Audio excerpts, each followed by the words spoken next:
Estamos de vuelta a las 8:45. Después de discutir, conversar en realidad con Wilson Romero, el investigador de la Universidad Rafael Landívar, que entiende la metodología y que ha respondido a nuestras dudas sobre esa encuesta nacional de condiciones de vida, Pedro Trujillo tiene la primera argumentación respecto de qué ha entendido, en qué está de acuerdo y en qué está en desacuerdo. Mira, yo sustancialmente para hablar... Esto es de la pobreza, vamos a poner primero la base. Es delicado porque parece que uno está diciendo que no hay pobreza. No, yo no estoy diciendo eso, partamos de esa base. Hay una pobreza constatada y es algo que es indiscutible, como hablábamos en el corte, o Paola hacía referencia. Eso es cierto. De esta encuesta yo sustancialmente cuestiono la metodología, que es la que me lleva a decir que hay 9 millones de pobres, al fin de cuentas.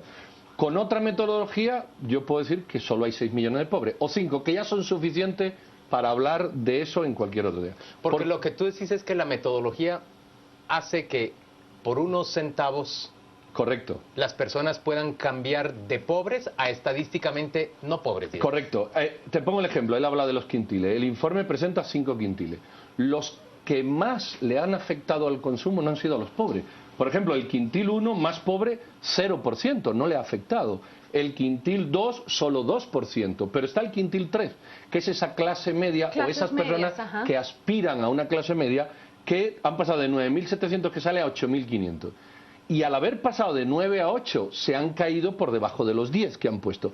Si tú haces una canasta que en vez de 10 valga 8, todos estos no son pobres. Hablamos en número. ¿Y cómo hago yo una canasta, oiga, que vale 10 en 8? Muy sencillo, por sustitución de producto, que es un tema que no recoge la metodología. Tú vas y dices, bueno, usted para tener 2.500 calorías necesita 100 gramos de frijol, 200 gramos de carne, 400 mililitros de leche, lo que sea, y le das un precio de mercado.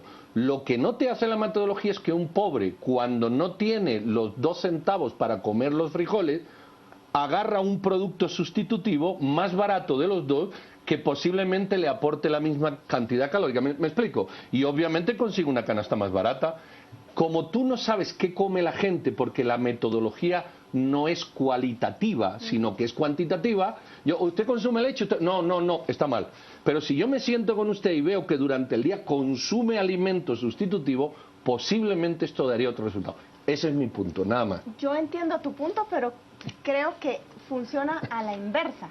Cuando nos dice Wilson que no midieron la calidad del consumo y que el resultado es peor, podría ser peor, y nos explicaban con Quique el jueves que tampoco lo que está viendo es consumo, no necesariamente de ingresos monetarios, sino si tú cultivas frijol en tu casa, eso entra como consumo. Si tú criaste un pollo, entra como consumo, aunque no percibas el ingreso.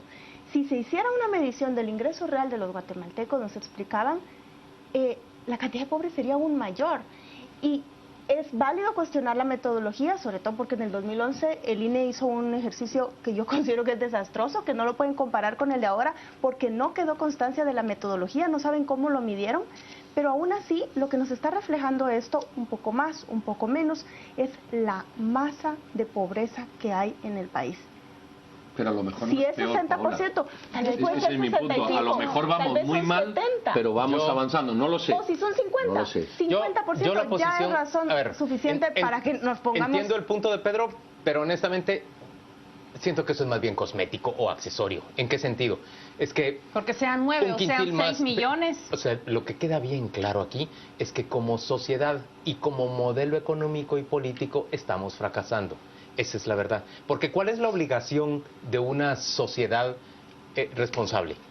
La obligación es calidad de vida, crecer lo suficiente para que todos sus integrantes puedan tener calidad de vida, y nosotros no estamos logrando eso definitivamente, sean 500,000 más o 500,000 menos, que es una cifra gigantesca. Y entiendo la precariedad de la medición y la arbitrariedad que pueda tener una metodología.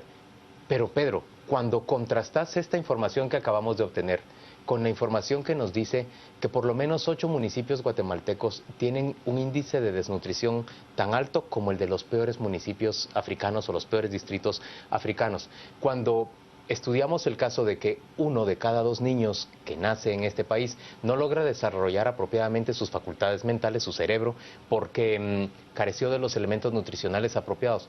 es calamitosa la situación de Guatemala y realmente la discusión, más allá de centrarla en quién es culpable o quién tendría que haber hecho más, yo veo que rápidamente, sobre todo en redes sociales, se ha orientado a recriminarle a sector privado organizado.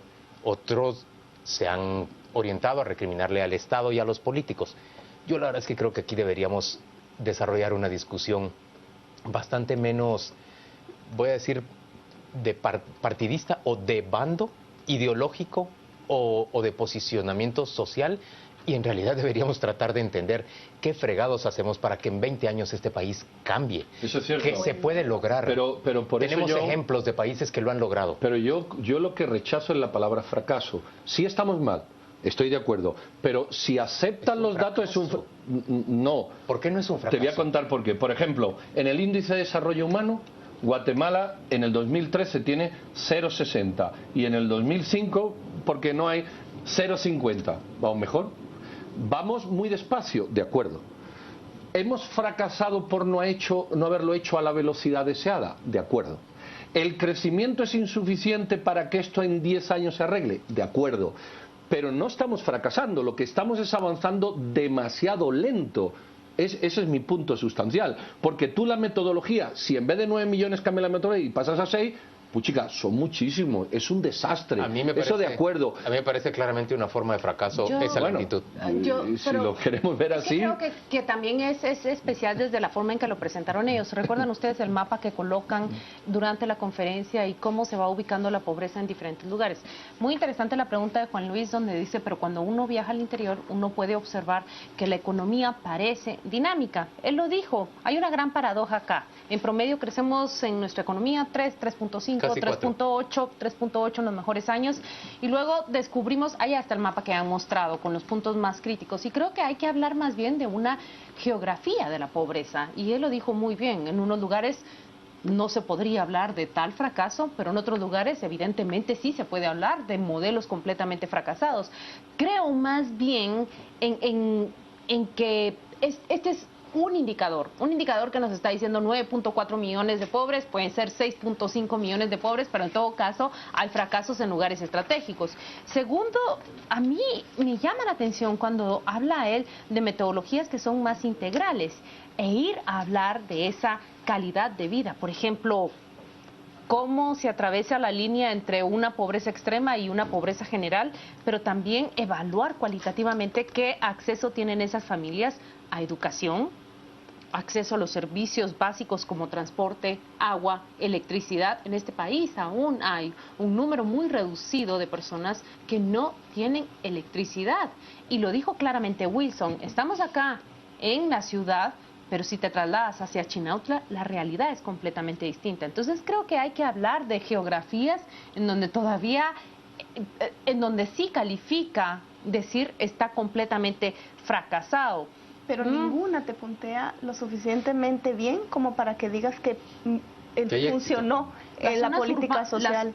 Las zonas urbanas, dijo él, que son las que reflejan o que provocan ese espejismo. Y fue cuando justamente yo intervine y dije, bueno, si nos vamos a fijar en una economía de consumo, podemos hablar de crecimiento en muchos lugares, pero no solo es una economía de consumo. En todo caso, una u otra metodología van a llegar a reflejar lo mismo. O sea, hay millones de pobres. ¿Y cuál es la atención que le damos como sociedad, no únicamente como Estado? Se trata de todo. Mira, ¿habéis leído la encuesta? ¿Habéis visto la encuesta? Sí, yo La encuesta viene a tener ¿cuántas páginas? ¿40? No, un poco más. No. 50 páginas. ¿La encuesta? ¿El informe original? No, la encuesta. El cuestionario. Ok, el cuestionario viene a tener 30 páginas o 40 páginas. El cuestionario. Si tú lees el cuestionario, hay una enorme, no muchas, una enorme cantidad de percepción. Por ejemplo, hay una pregunta que me llamó la atención, entre otras, porque son 40 páginas.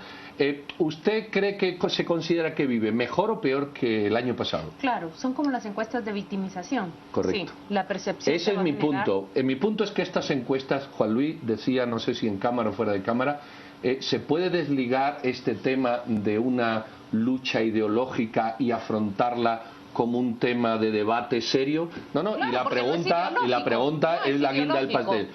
Si tiene una carga ideológica, ese es mi punto.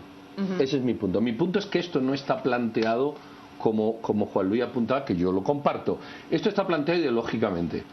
Y por eso Wilson dice, no, el modelo de desarrollo económico de libre mercado ha fracasado. Sí, no, discúlpame, depende cómo te hagas la encuesta. El Instituto Nacional de Estadística plantearía resultados ideológicamente. Pues muy sencillo, en función de las encuestas del gobierno que del Partido Patriota. O mira lo que hicieron en el 2011. Ahí tienen la otra encuesta. Yo lo que creo que hay que ver realmente que tenemos un país muy pobre. Sí. Eso estamos de acuerdo. Desigual. Pero no es igual desigualdad que pobreza. Martín Krause lo explica muy bien. Pobre. El problema es la pobreza, no la desigualdad. Entre los que tienen 1.000 millones y 10.000 millones no hay discusión. Bueno, pero no, al hablar de la desigualdad no estoy apostando a la igualdad esa que tú estás... Pobreza, vámonos a la pobreza. ¿El país está mal en pobreza? Sí, indiscutiblemente. Hay una pobreza visible que creo que sin estadística y sin encuesta todos la vemos, gente que no come. ¿Y hay que hacer políticas públicas subsidiarias de eso? Sí, yo no tengo ninguna duda. El problema es cuando se manejan los percentiles y los quintiles en más menos 500 para llegar a la conclusión de que estamos tan mal, que estamos peor que hace 5 años. Y a lo mejor llega a la conclusión de que no estamos tan mal como hace 5 años. Estamos ligeramente igual o superior.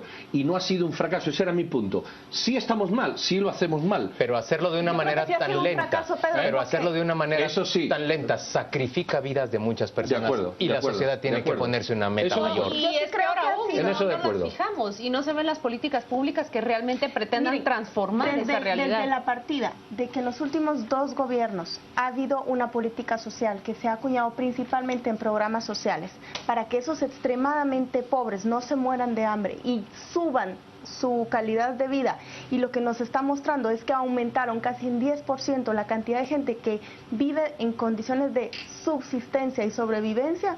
Es obvio que no funcionaron, que invertimos X cantidad de dinero para dar pagos irregulares, arbitrariamente, sin ninguna línea de base, que no somos capaces de decir ahora sirvió de algo o no sirvió. Para mí eso es un gran reflejo del fracaso. A mí realmente me gustaría ver en esta sociedad una discusión y llegar a una conclusión de cuál plan seguimos, cómo nos comprometemos a un plan a 20 años plazo, cuál tendría que ser nuestra meta, cómo vencemos estos índices grandes de pobreza. Lo han logrado otros países, incluso de la región, se puede hacer. Vamos a la pausa comercial y volvemos dentro de muy poco.